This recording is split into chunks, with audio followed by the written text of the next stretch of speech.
Greetings, viewers. My name is Andy Edwards. On this video, I will be discussing 10 more music artists that are mediocre, but the critics think are good. Now you may ask yourself, why? Why am I doing such a thing? And why am I delivering it in such a dramatic way, with such intense lighting? And that's because I wanted to come across as a serious YouTuber on this one. This morning I looked at the stats for this channel and thought I would check out what has been the most viewed recent video this month. And it was a video entitled 10 Mediocre Artists That the Critics Love. It had had 67,000 views. 67,000 of you watched it. 67,000 of you drawn in by that thumbnail and title. And I thought I want more of that. I want more of that, but I want to be seen as a serious YouTuber. Not some frivolous, silly man. A man who has spent many decades learning his instrument, learning his craft, studying the history of music, studying music theory and music production. I want to be a serious music YouTuber that's respected. You're here, I'm here. It's like an age-old ritual now that we go through. I will get angry. You will laugh because I'm angry, or get annoyed, which means you'll put in the comments, and then I will come in and argue in the comments with facetious counter comments, and that will stick the algorithm. It's all here. It's all here. Shall we go then? Okay. I had a whole bunch of other ideas I wanted to do today, I got to be honest. More interesting stuff, you know. Trying to maybe create a roadmap for creative people so that they can traverse the sort of new world we live in, where you can't just make music, you have to be able to draw an audience in through things like YouTube and Instagram. I wanted to talk about that really, but yeah, you see, to be able to do that, you have to do things like this. Absolutely callous attempts to pull an audience in by spreading hate and misinformation. That's what the modern world's all about. Little did I know when I was learning the drums that my primary talent wasn't actually in drumming. It was in those two things: getting angry, you know, sowing dissent and hate, and spreading disinformation. There'll be a lot of disinformation on here, I tell you that now. I thought I'd go back to the more sort of symmetrical view. I didn't like that up close one. It wasn't Kubrick-esque enough, you know. Why am I sort of trying to do a sort of Kubrick-esque composition on this one? Just to be completely pretentious, you know, and try and show that I do have some artsy-fartsy credentials. Obviously, I never had the budget, so obviously my leather settee, which looks very nice reflected in these lights. I like that, but obviously it's a bit skewy, isn't it? And there's a bit of a radiator pocket, you know. I don't have the time or the energy. I need somebody to work to do this, so I can say to them, I want the scene to look a certain way, you know. Now, I know you lot are sat there thinking this bloke's drawn us here with the promise of hate and disinformation about artists that he doesn't like, that I might like or not like. And either way, I'm going to be compelled, because if I don't like them, I'm going to enjoy him taking the mickey out of them. But if I do like them, then I'll get annoyed. And here he is, just sort of being all postmodern and meta and sort of turning the whole process inside out, you know. But I don't like it, you know. I do have that sort of anal retentive thing. I wonder if I can get this a little bit more symmetrical. Is that any better, Pete? What's that look like now? That's worse, isn't it? I can't. It's trouble is, I'd really have to rejig everything to make that look all right. I don't know. Shall we just get on with the video? Shall I go? I mean, I'm over to the side now. Started off really good. I was really authoritative. My shoelaces are undone. Sorry about this, everybody. Right, let's do some YouTubing. Who have I got at number 10? I don't like this one. I don't like this look whatsoever. Just hold it there. Hang on.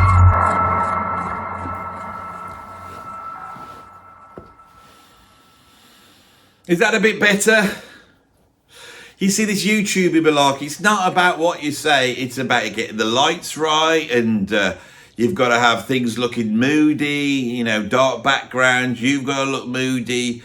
Chiaroscuro, that's the artistic term for it. That's always a good way to go, is to use the old chiaroscuro, which I'm trying to do here. That last scene was okay, but I got no things in the background. You've either got to have music equipment in the background, Marshall amplifiers, maybe a drum kit. I've done that sometimes. Or in this case, lots and lots of records to prove I own lots of records, which somehow means that I know what I'm talking about. But the problem is that if you were to go into my record collection behind, what you would find is a whole bunch of records that do not contain the artists that I've got down here, because I hate these artists. So I'm now going to talk about artists I hate when I know very little about them. That's always the problem. So I end up researching artists I hate, which just annoys me immensely. And it's not a way to live your life. I want to talk about artists I like, you know, and there's so many obscure artists like Gentle Giant and, you know, the 11th House, you know, people like that I want to talk about. And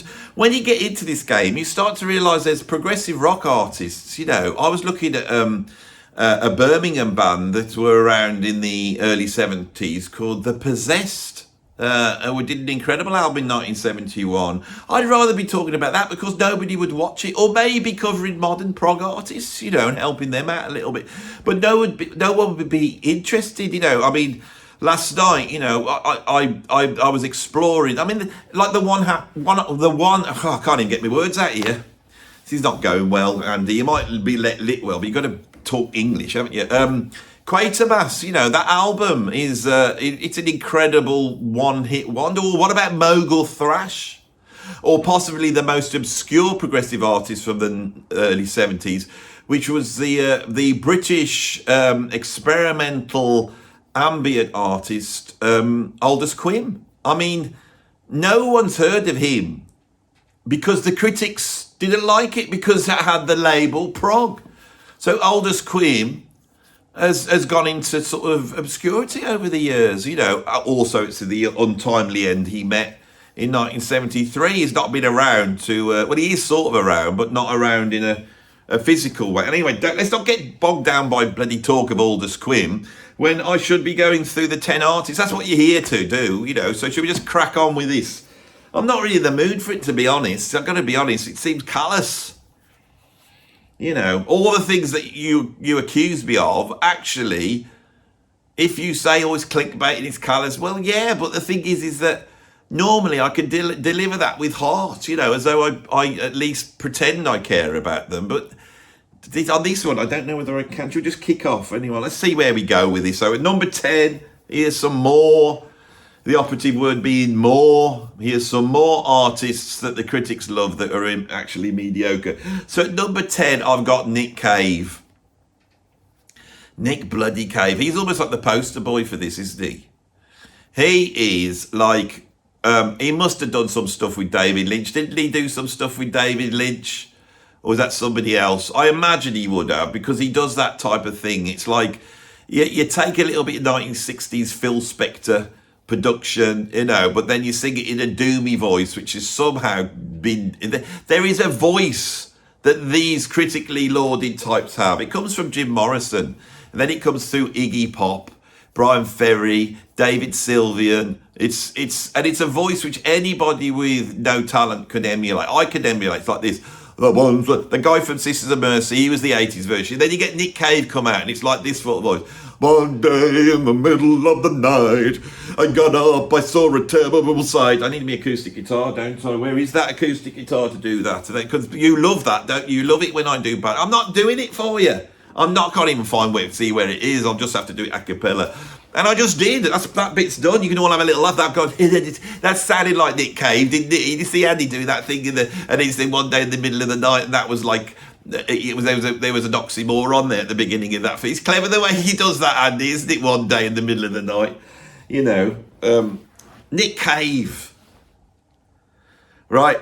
I could do a Nick Cave, right? He hasn't got a cool haircut. He's not the sort of bloke that looks the part. If I was going to put together some really cool Jim Morrison-esque, doomy, let's pretend we're in a David Lynch film, or Lost Horizon, that type of thing, and just get some banging, boring drums going and some big slashy 60s guitar that sounds a little bit like Link Ray, a little bit of that, a pinch of the more maudlin end of the Quentin Tarantino accompanying soundtrack songs world, and wrap that all up with some bloke. Where's he from? New Zealand or Australia? I mean, what do they know about things like this?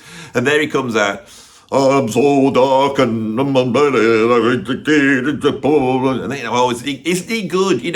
I think Kylie Minogue. I'm just saying things that I know about him now as criticisms. I don't like Nick Cave, right? I don't like him. I don't like his name.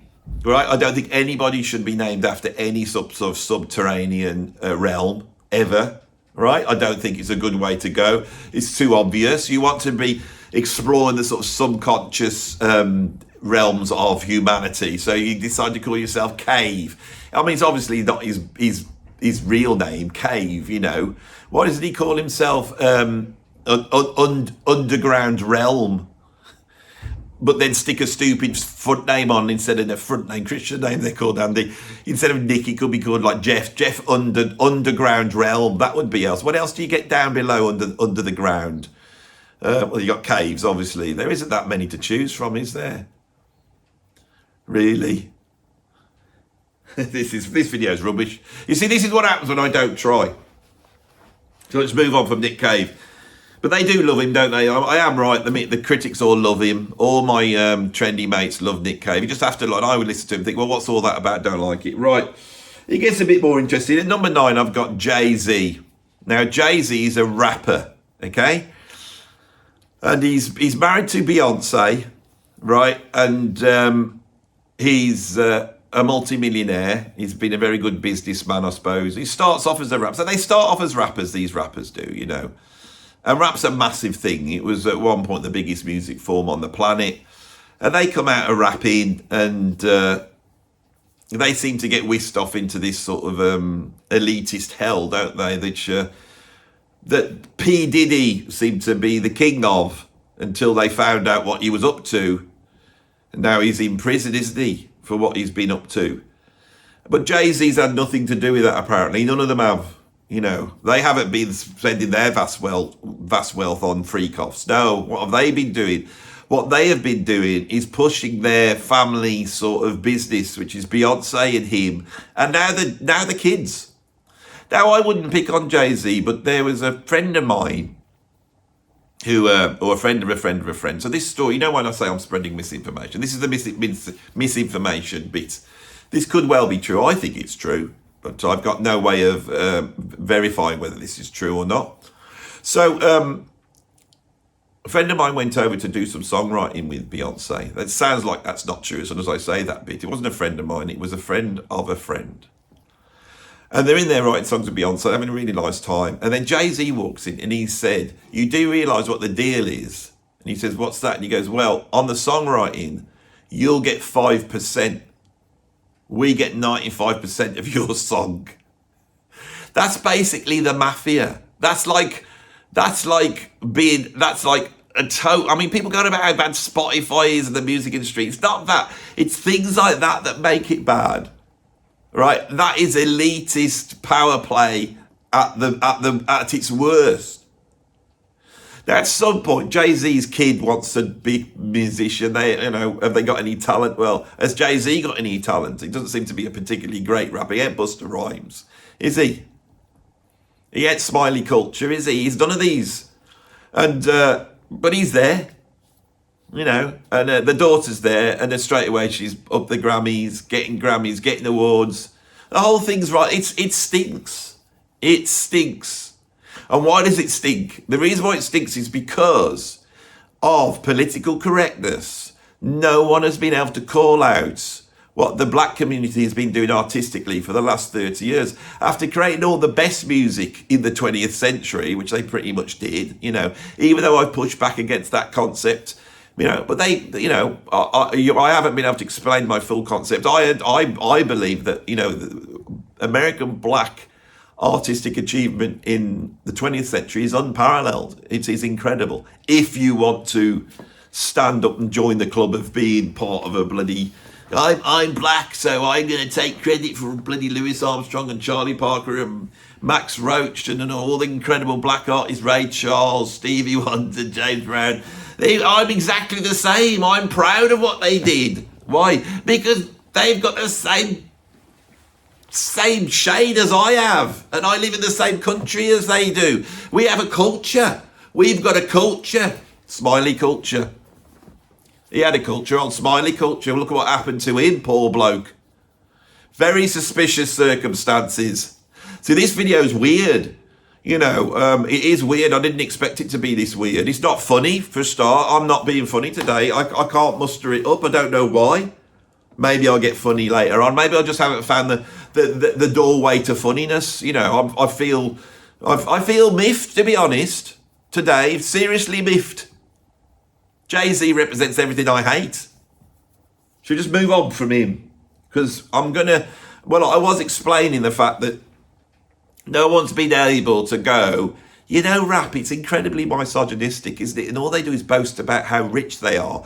And it's all sort of capitalist and commercialised.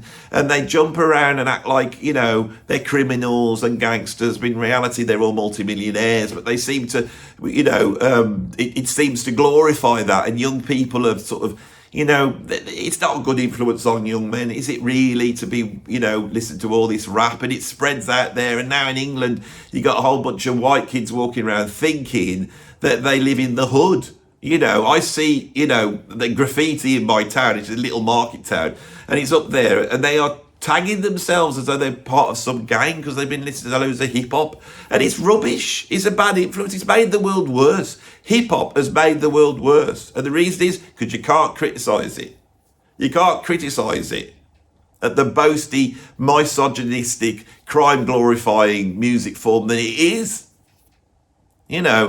Now, in the old days, before black musicians started to do stuff like soul and come out and be politically conscious and, do the incredible, What's Going On, Marvin Gaye and Stevie Wonder Innovations. Before they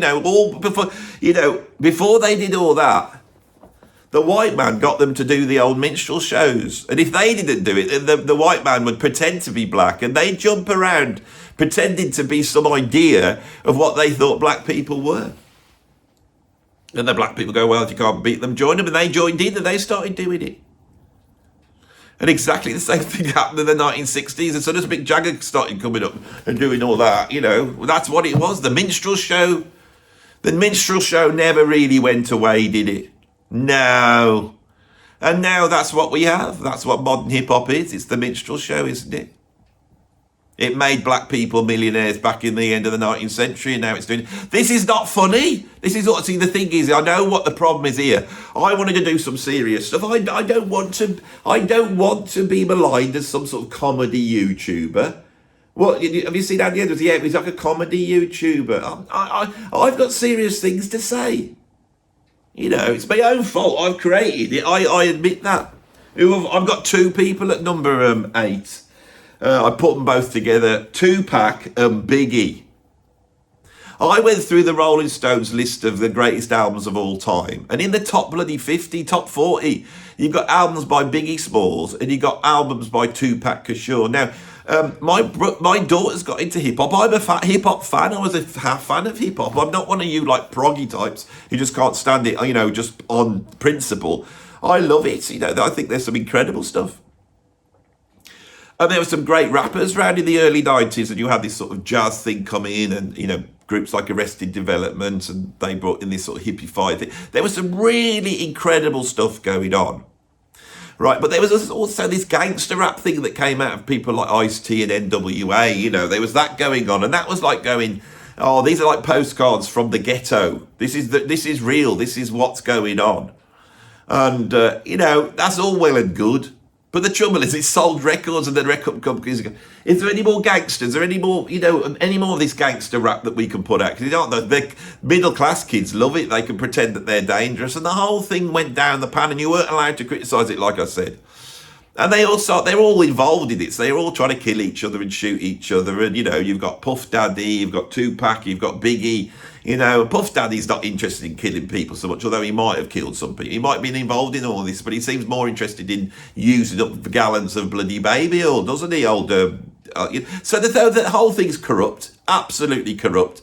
And these two blokes, they end up getting killed in some sort of stupid argument in their early 20s. It's like ridiculous. You feel like going, grow up, you lot, walking around with a bloody handkerchief on your head. Tupac. And get one good song, that California one. Right, it's not that rap. This is not like proper rap. It's just, it wasn't heavy. But these two guys died.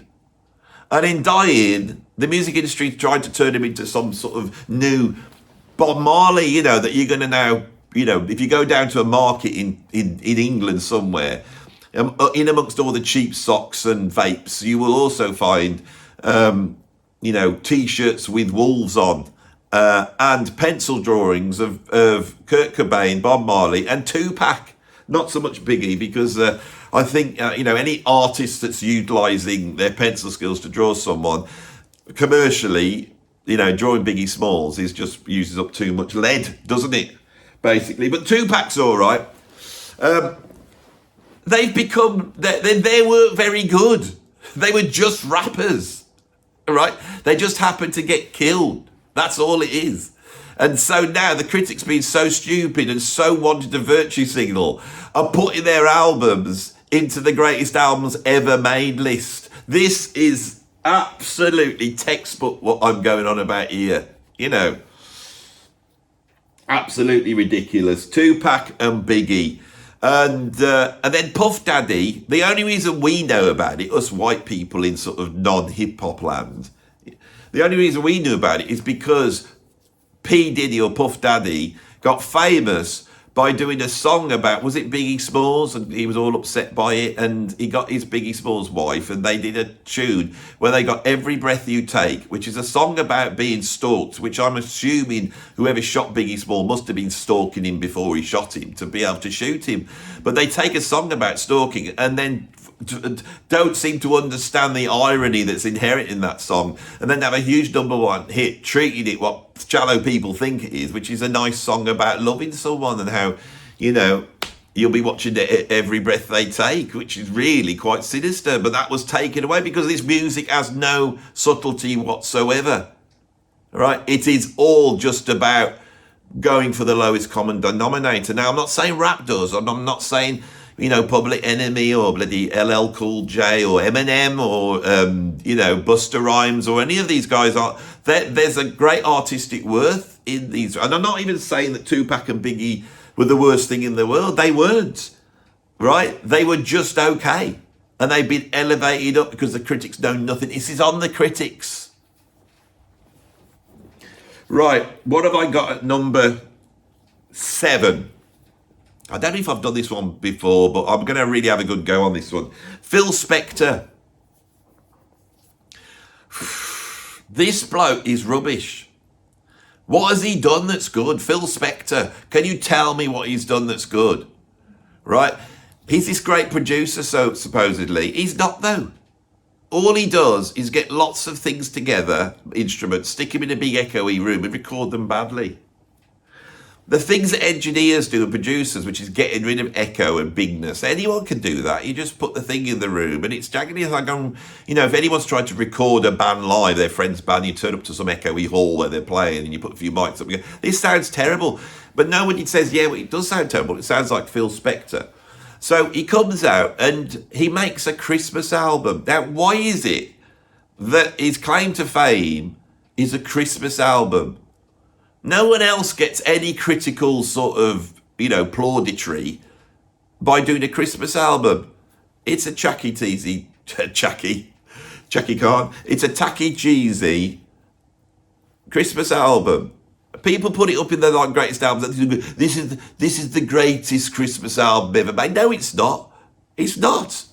Listen to Nat King Cole. Chestnuts roasted on an open fire. That's a masterpiece. Incredibly composed, incredibly sophisticated songwriting. It's able to convey Christmas without going down the religious route or going down the usual cliched route. It basically is American and modern and portrays a very Christmassy thing, which is rooted in the period it was in, which is that 1950s modernist period, you know, where people were, you know, creating a sort of suburban coziness, which is what people like about Christmas anyway. And Nat King Cole was able to embody that into a very simple song. That's way better. You know, or Kirsty MacColl and the bloody Shane thing and the Pogues with that, you know, Christmas song they did.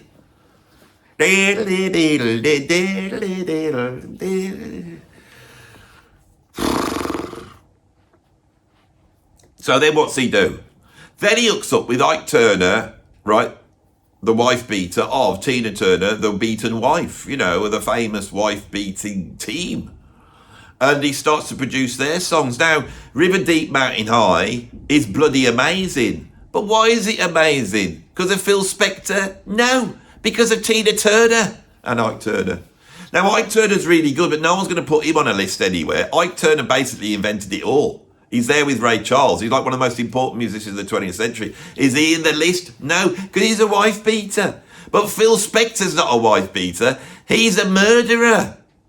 What is going on with Phil Spector? Why doesn't he not have? Why is it still now? You can go on to the Rolling Stone list of the most important, greatest artists of the 20th century, or whatever it is. And he's there, the top 20, Phil Spector. Then he goes out producing other bands. He comes in and he produces the Beatles. The Beatles made brilliant albums except for one. And it was the one that he produced. He ruined the Beatles. He ruins everybody. Right? I never want to hear that bloody slapback echo, big echoey drum sound, too many instruments and jangly, you know, only thing that's been recorded properly are the tambourines that jangle away over the top. I just don't want to hear it. Then what does he do in the 70s? Nothing, right? His influence gives us albums like Bat Out of Hell by Meatloaf. I mean, do we need that? And then he turns out to be a murderer, right? And when he goes to court, he entertains us all with the fact that every day he goes to court, he wears a different wig. You know why he did that? Because he was off his head. He was off his head. He was a chinless fool who happened to be in the right place at the right time. And by walking around acting like a genius, this chinless fool got some sort of credit. And he started to be able to pull ladies that he never should have, that were way past his league. But then when they realised that he was just a scrawny little chinless fool, right, he then had to get heavy with them because he was not a proper man, was he? Beating up women and bloody sticking guns in their mouth and shooting people. I hate Phil Spector, right? I don't think anyone's going to, you know, why don't we just, if we're going to be prejudiced against people based upon what they've done, right? Like we do, like we've done with Ike Turner. Why not do it with Phil Spector? He should be the one. Let's just erase him. Let's just stand up and go, he's crap. Because he is. Right. What have I got at number, what's 10? 9, 8, at number 6, so it's really number 5. Is this is where it's going to get contentious now. Oh, do I go there? The title of this is 10 mediocre artists, 10 more mediocre artists that the critics love. This is going to upset everybody. At number 6, I've got John Lennon. I love the Beatles. I am not including Lennon's input in the Beatles, which is pure genius. But by the end of the Beatles, Lennon's true colours have been shown, haven't they, really? And wasn't he really just a bit of a loudmouth, nasty twat? I can't help but not feel that he was a bit like that, to be honest, old John Lennon. Now, he's not that nice as a person when you get into it. He seems to be up to all sorts of nastiness. But let's just not include that, all right? Once he leaves the Beatles, he becomes a purveyor, which is probably him that got Phil Spector in, of this sort of nostalgic nod back to his youth with these sort of rock and roll pastiche songs where he sort of sings through Slapback Echo and pretends that it's 1959 when everyone else was doing things like Close to the Edge and the Dark Side of the Moon. Not Lennon, just jangly nonsense, rubbish, horrible pastiche rock and roll stuff. So he has that thing going on. Then he has maudlin songs, right? And we'll get onto that in a minute. Or he does experimental things. Now that Two Virgins things is just a whole bunch of nonsense, isn't it? I mean, who chats up bloody Yoko Ono? I mean, how do you chat up Yoko Ono? By making an album of music concrete. I mean, I don't want to hear it, you know. And they kept doing that. Then you get the Yoko Ono Plastic Band. And one of the things I hate about him, this is what Lennon is to me, is he gets on stage with Frank Zappa. He wants some of that reflective, I'm the creative artist in the Beatles, I'm the anarchic one, you know, I'm this, I'm that, I've got loads of opinions, and don't you all doing the wrong things, we've got to have peace, I'm going to lie in bed all day long, grow a big beard. He's all virtue signaling, he's a virtue signaling fool. He wants to be on the right side of history, he wants to be pushing all these great ideas on us, right? You know, this is the beginning for me. It's Lennon is the beginning for a certain mindset. He's where it starts, right? And he's all artistic, isn't he? So he wants a bit of that old Frank Zappa anarchism, and he's not that. He can't do that. Paul McCartney could. All the avant-garde stuff that was happening in the Beatles was coming from Paul McCartney, and I'll get onto this in a minute, because this is a major bloody thing here that I think, and no one's ever said it. Right, so he goes on stage and he jams with Frank Zappa. Now, jamming with Frank Zappa is basically Zappa playing the incredible tune King Kong with all the virtuosity and compositional brilliance and anarchic energy that he has, whilst Yoko Ono yelps over the top of it. I'm not sure what Lennon does, but whatever it is, it didn't need to be there. It could be taken off. He then takes those recordings and he puts it on an album called Sometime in New York, where he rechristens Frank Zappa's tune and calls it Rat Bag and makes out that he wrote it. Lennon couldn't write a Frank Zappa tune if you gave him 1,000 years to write a Frank Zappa tune. He just did not have that sort of ability. Let's be honest about this. There's certain musicians in the world and they're monsters, and they can really write and they can really play. Whether that's Stevie Wonder or, you know, Prince or Frank Zappa, these are heavyweights. They're the heavyweights. Lennon was not that at all. He wasn't. Fair enough. But why will you then go, I mean, Zappa didn't sue him because he wasn't that type of person, but he discussed it. He discussed it. I mean, stop. It's rotten. It is rotten. Lennon's rotten. Now, he then writes one of the worst songs ever written. And it's called Imagine. Now, Imagine, right, is one of the few songs that he wrote from the post-Beatles oeuvre that anybody really thinks about. What other ones have we got? You know, he does Jealous Guy, doesn't he? And he does that one about the boy. I quite like that one. But on the whole, did he write Live and Let Die? No.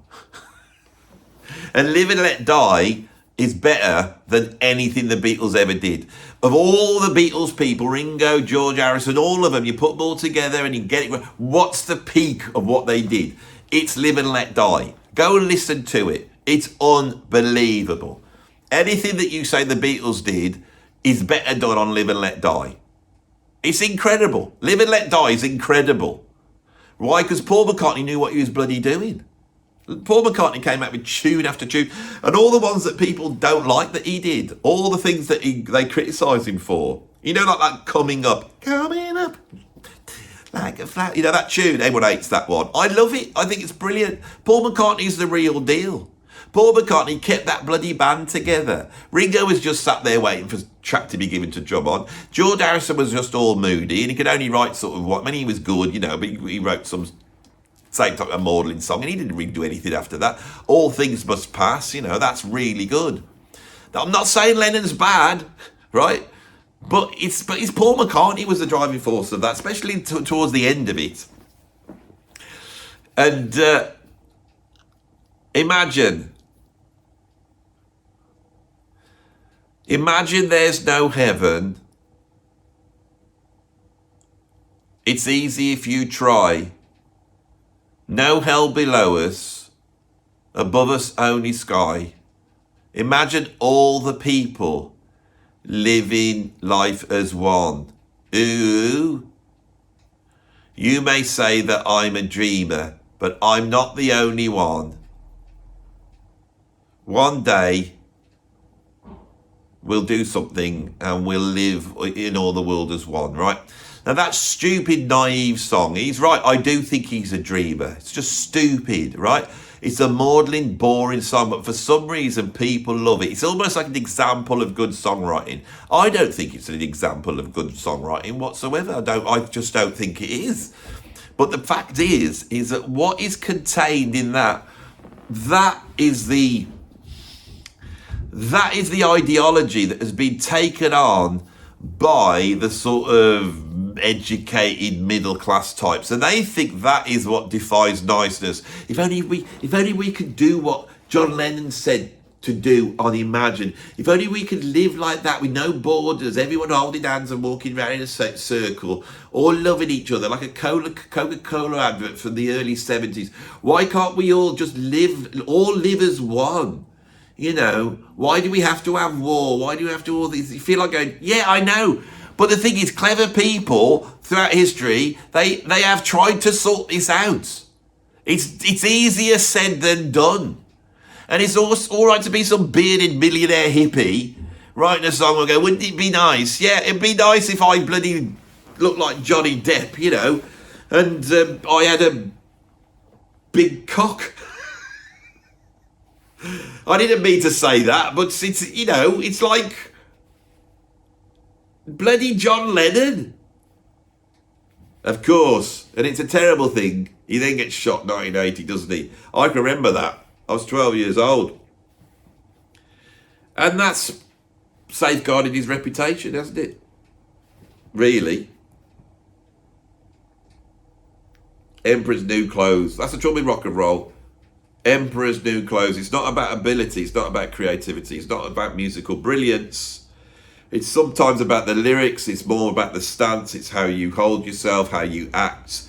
And it's about appeasing that sort of educated metropolitan elite that populate the media throughout the 70s, 80s and 90s, and making sure you do stuff that brings them in and doesn't upset them, and then they will like you. And it's all wound into some sort of virtue signaling, like, I want to come across like a good guy because I'm walking around saying, imagine all the people living life as one. Yeah, you know. What does that do? You know, that is not heavy songwriting, you know. Andy, stop being so callous. His heart was in the right place. No, it wasn't. He was a millionaire. He wasn't nice to people. He treated people badly. He seemed arrogant. He said nasty things about everybody. He broke the bloody Beatles up by being, you know, flouncy, basically, bringing Yoko Ono in with a bloody grumpy face, sat in the corner, like looking all like that. You know, I mean, that's enough to put anybody off. Have you ever seen that film, The Ring?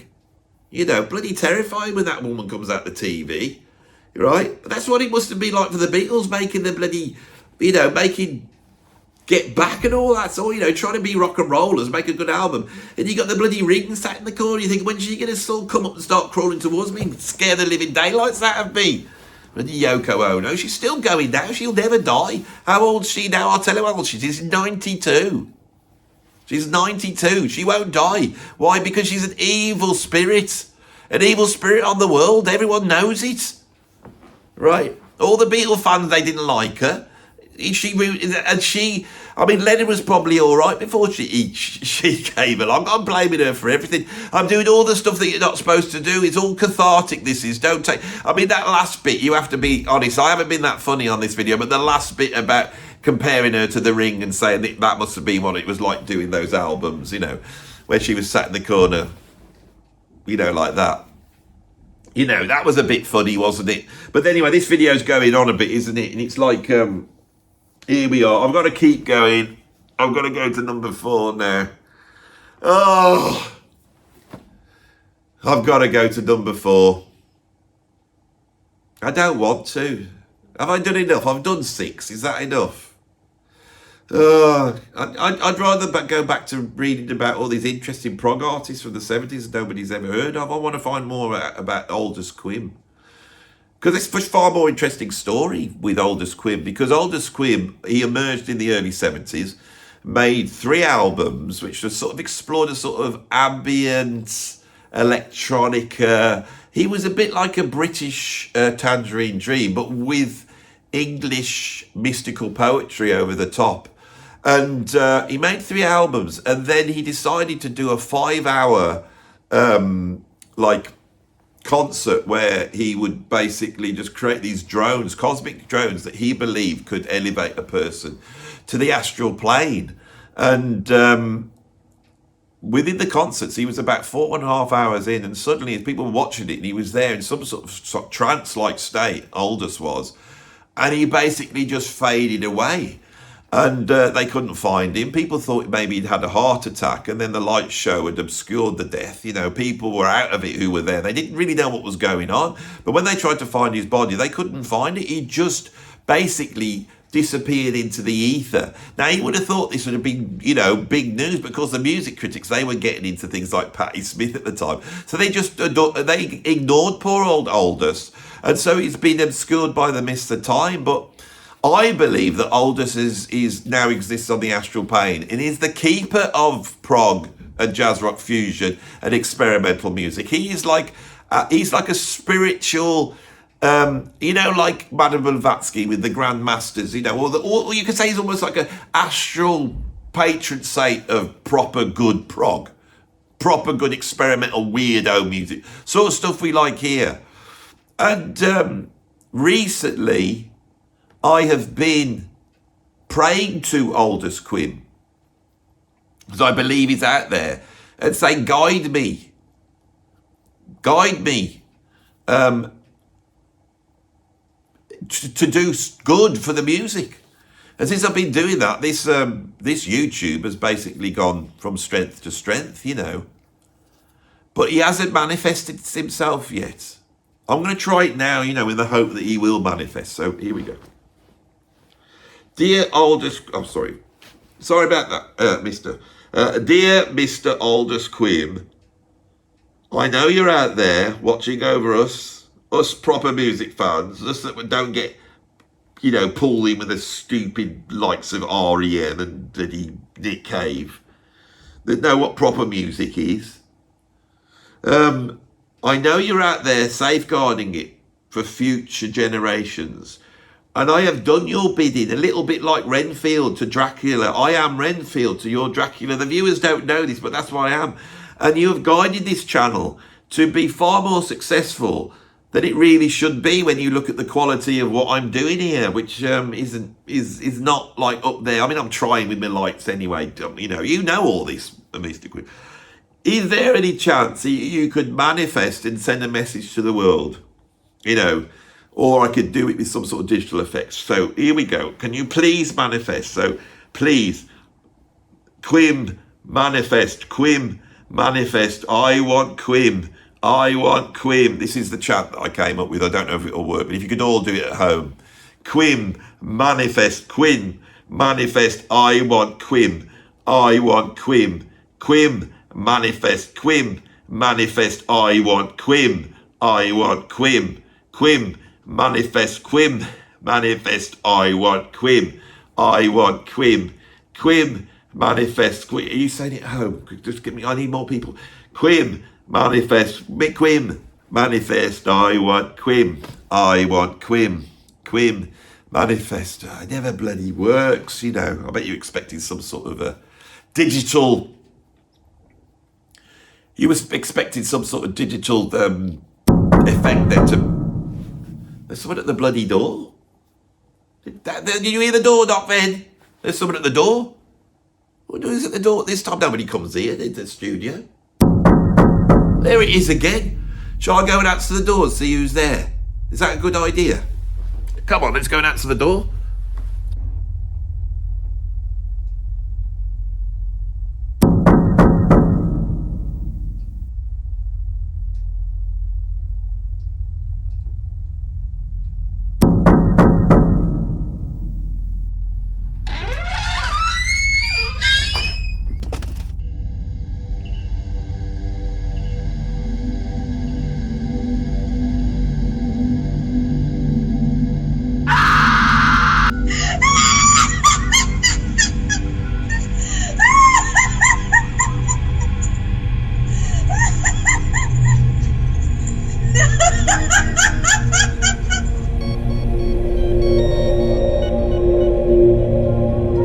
My name is Aldous Quim, and I come from the astral realm.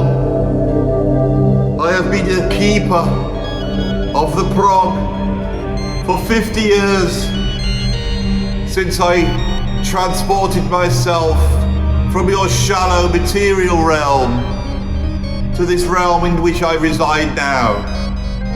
And I come to you via Andy's channel, which I tell you from the other side is the greatest music YouTube channel in the world.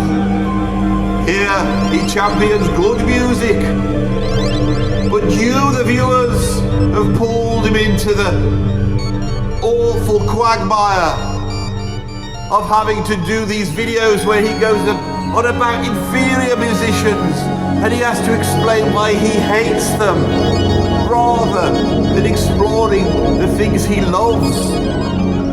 You have brought him to this, and I come from the other realm, and I manifest myself here before you to let you know that you must move away from the world of hate into a world of love and celebration of great artistic achievement, progressive rock, jazz rock fusion, and experimental weird ambient music that they used to do in Europe.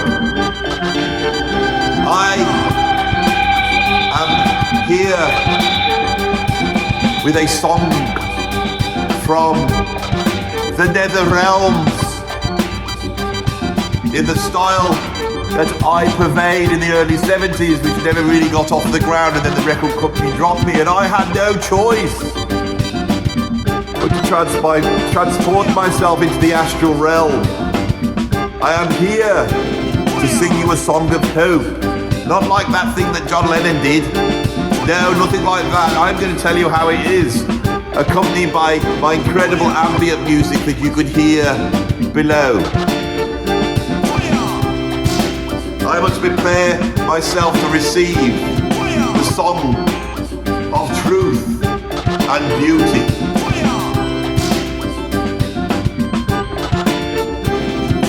Oh, keep your records close at hand, oh people in progressive land. Play your gentle giant albums proud. Don't join the crowd. Don't say you like the Ramones, they are rubbish. And he has told you Van Morrison is Satan, he's out to do ill will. You must listen to your progressive rock, it's the best stuff out there, and you will be a happy person and spread love and peace. My name is Aldous Quim. I am out here having a swim in the nether regions of the astral plane. There's never sun, there's never rain. Normally I traverse my about in the nude, 'cause it doesn't matter if your astral body is in the nude, it's not rude. You can do what you want, except get jiggy with other astral people. You can't do that at all it's against the rules, so just remember that. But everything else is allowed. And as I sing aloud, I'm singing very loud with a message of love to you. The secret of mankind is contained with progressive rock. The secret of mankind is contained within progressive rock. So worship at the altar of odd-time signatures and dystopian conception continuity type of songs that emanate from those classic albums that the critics don't like, but we all do. My name is Aldous Quim, and I'm sending a message to you.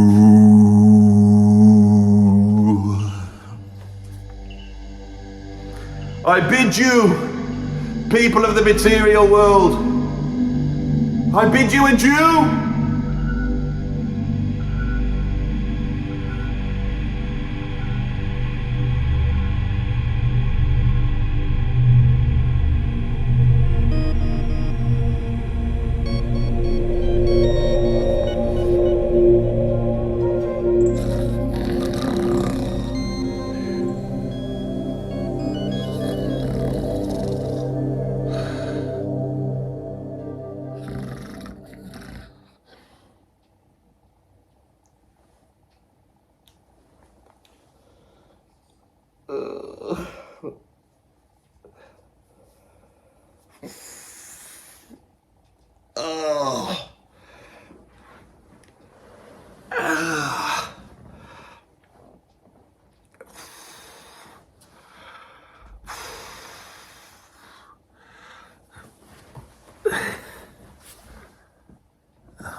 Is that viewers?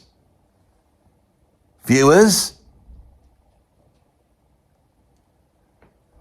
Oh, I had a strange dream.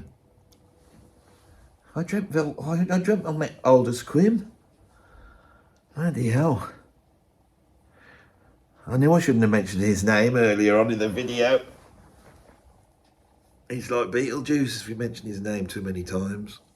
Did he arrive? Did he manifest? I remember going to the door, but at that point, I just sort of went into some sort of trance, and it was very strange, and it really was. Did he manifest himself? Did he do some of his music? Yeah, that's the only trouble with Aldous Quim. His art's in the right place, but the music's not great, to be honest. You know, maybe that is why he has been, you know, the veil of obscurity, and maybe he just realised and cut his losses, and he's been hiding out for all these decades, waiting to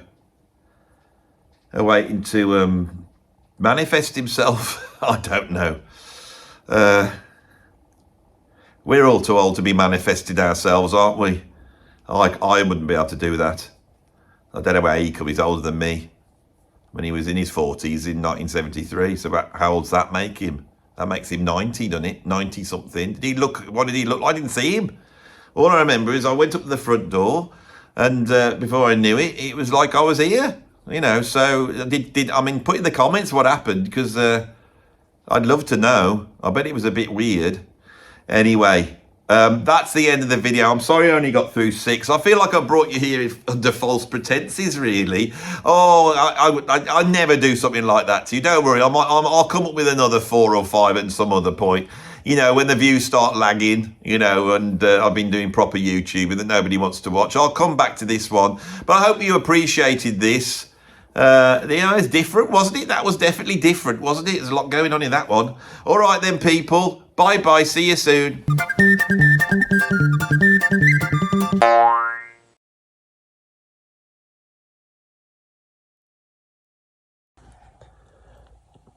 When this video was finished, a very strange thing happened to me. After being visited from the astral realm by Mr. Aldous Quim, I've decided to leave the building and get in my car and return home. As I approached my car, I was suddenly met with a strange flash of white light. I didn't know where I was, but I felt compelled to describe the experience that had just happened to me. And here is that video. I've got in the car this time. I've had an idea, or I had an idea. I was thinking about it on the way out of the building. Sat in the car, put the camera in, and then saw the light. Saw this light, and I can't remember what I was going to talk about. It's absolutely beautiful. Winter's upon us. I got up this morning and the car was iced over, so I had to chip away at the ice.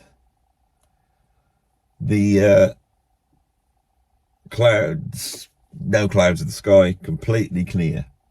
Blue skies, beautiful blue skies. And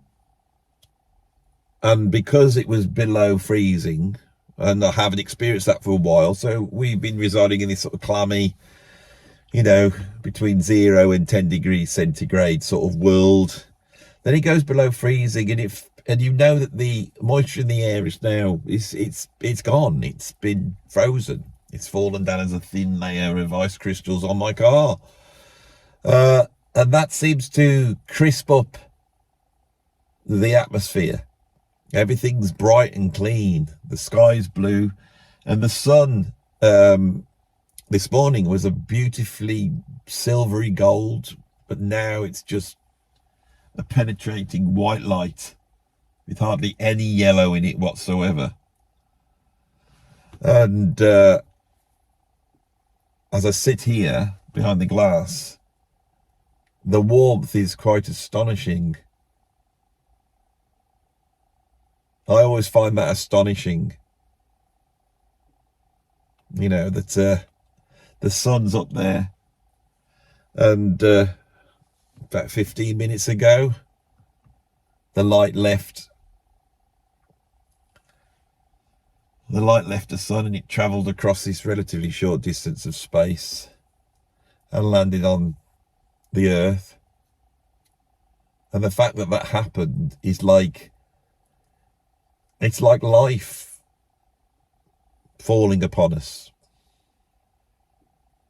The sun is the source of all our life.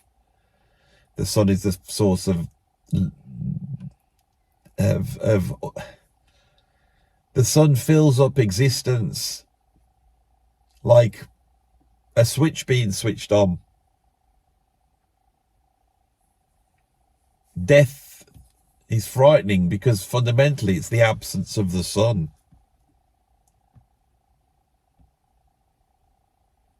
If death was spending an eternity sat here, and you were able to experience this feeling I'm experiencing now, it wouldn't be so bad. It's calming. It's not just keeping me alive and keeping the world turning and creating all the chemical reactions and all the energy. And when I turn the key in this car, the spark that ignites has come from the sun, and the petrol fumes have come from vegetative and animal matter that millions and millions of years soaked up this energy from the sun and stored it across millennia, waiting for a time where human beings will get clever enough to know how to access that ancient energy at will. There would be no comforts, there would be no politics, there would be no ability to think, because that's what civilization is. That's what politics aims at in the end. That in life there is so much we need to do which has its feet in the basic survival of all the animals that went before us.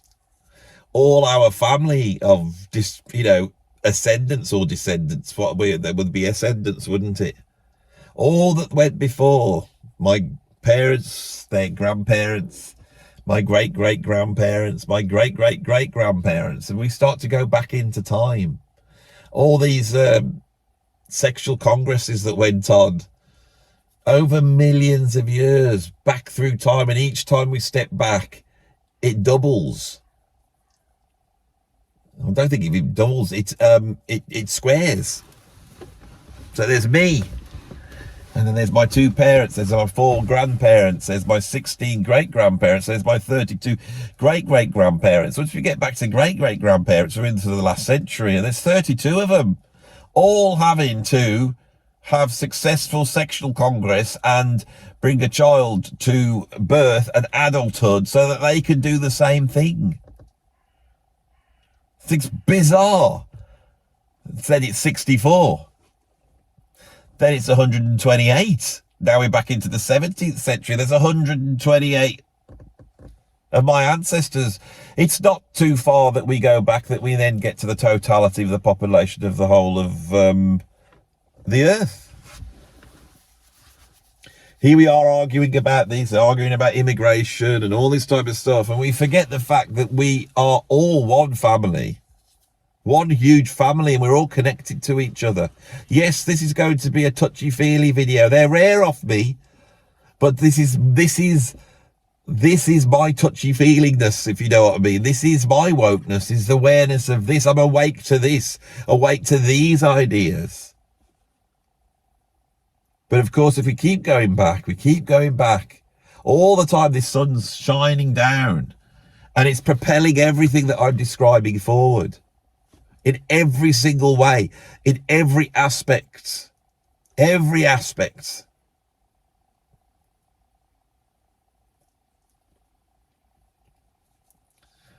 The tiny percentage of things that do not come from our sun come from other suns that exploded millennia ago, spewing their material out into space, which somehow created itself into you and me through this huge,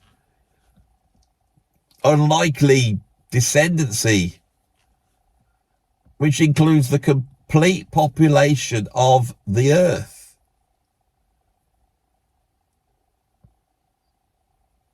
But it's wilder than that, isn't it? Because if you keep going back, then we end up with ancient man. We end up with ancient man in a situation we have no real understanding whatsoever, and we have no real understanding of what happened to stop ancient man just being ancient man, being just another animal on the earth squabbling around. Maybe we are just all animals on the earth squabbling around, but there's a very specific squabbling around that we do, which is based upon our humanity. We call it our humanity. It's what separates us from all the other animals. And it comes out of something. Things happen. Maybe we learn to speak. Maybe we learn to write. Maybe we learn to, fashion weapons. Who knows what it was? Maybe it was all of these things. But you keep going back, and eventually we turn into other animals. And we keep going back, and at some point there's a frog. And that frog is our ancestor. That frog is us. And if they hadn't got to adulthood, if they had not had successful sexual congress and the child that grew to adulthood able to also have sexual congress, if that frog had failed at that point, I would disappear. And we go right back to the beginning of it all. And we don't know what that is, but we've invented science and we have a rough idea of what it is. And we've found certain laws that seem to operate within the universe. What have we revealed when we revealed the laws of science? So surely we are revealing the mind of God in a way. Because the one thing we can be definitely aware of is the ascendancy of which I've just spoken. An ascendancy to what? To me, at this point in time, forgetting what I was going to say because of the beauty of the very thing that has propelled me to be here. A certain oneness that you can focus on right now. And you're seeing it in the sort of magical transformation of this video here. This thing that you've been watching maybe for a few weeks, maybe a few months. I'm in the car, I'm talking. But today it's different, isn't it? It's been transformed. So the sun's not just providing energy, it's providing transformation in ideas. And into my head pops this idea that I am here right now in this moment talking to you. And I'm telling you something which I had no plan of saying. That has come directly from the sun. It has come directly from the sun now. Yeah, but you thought it up, Andy. Everything else, yeah. But you thought it up, didn't you? Well, no, I didn't think it up. I hadn't thought about it. I was going to talk about something. It was wiped from my brain by that. Then I turned to the camera and I started to speak about that fact. And very quickly, I'm now trying to impart to you some knowledge. And where has that come from? And what's the knowledge I'm trying to impart? The fact is that everything is ascending. If you look at it from a human point of view, if you try and move away from that overwhelming idea of our place in the universe, that speckness of us floating, randomly in a material universe, and actually think, no, everything is pointed. Once you go past all those things that make us human, where are they driving me to? It's not to have sex. I had successful sex twice, and I now have my children. The lineage is still going on. Maybe my kids will never have children. Maybe it stops here after the millions and millions of years has arrived here. What was the point in that? Because that's what seems to be sex, biology, consciousness, chemistry, physics are all names for this ascendancy. It's all names for this thing that brings us to this point. It's all descriptions of things ascending. So us having sex and having children, being able to feed those children, be able to clothe them, make sure they survive so they could grow up and do the same thing, right? That is not the meaning of life. The meaning of life is the fact that once all that has happened, once you are in a place of freedom and safety and stillness, you can think. At the top of this ascendancy is me thinking. And in thinking, I can try and communicate what I'm thinking to you through a process, again, that's been created by this. And you can listen to what I'm saying, and you can take it or you can leave it. The point is, that is the highest achievement of humans, is to be able to have the space to think. Politics is about creating that space. We all want freedom. We all want to be able to say what we want to say and do what we want to do. We want to live good lives, I hope, and do good for other people so they can say what they want to do. And that will create the maximum enjoyment. But enjoyment is not the end of it. It's not the end. The end is the ability to think and to communicate those thoughts. That is the expression of the incredible, revealed, sublime. You see how the sun just, because the sun's diminishing, and it just twinkled then in almost agreement with me. Yes, keep talking, sun.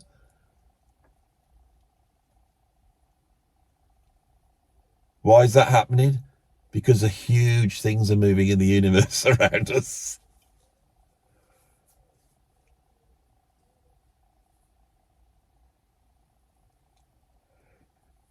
The unification of truth and beauty, the ability to understand how the universe works and the predictability of it, which is the revelation of that ascendancy, combined with the ability to appreciate what was once there, which is now gone, reveals something in the universe. The universe regards itself. It ascends to a point where it can regard itself and almost be proud of itself, that it can bask in its selfness.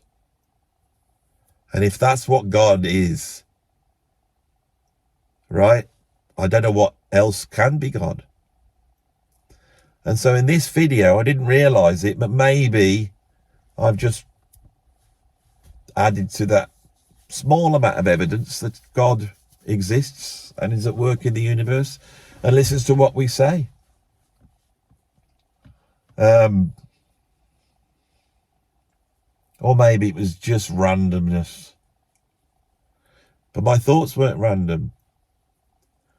So it stands up. What I'm saying stands up, I think. Anyway, that was that video. Just thought I'd pop out and prove that God exists. That's done now. We'll go on to my next bit of the day.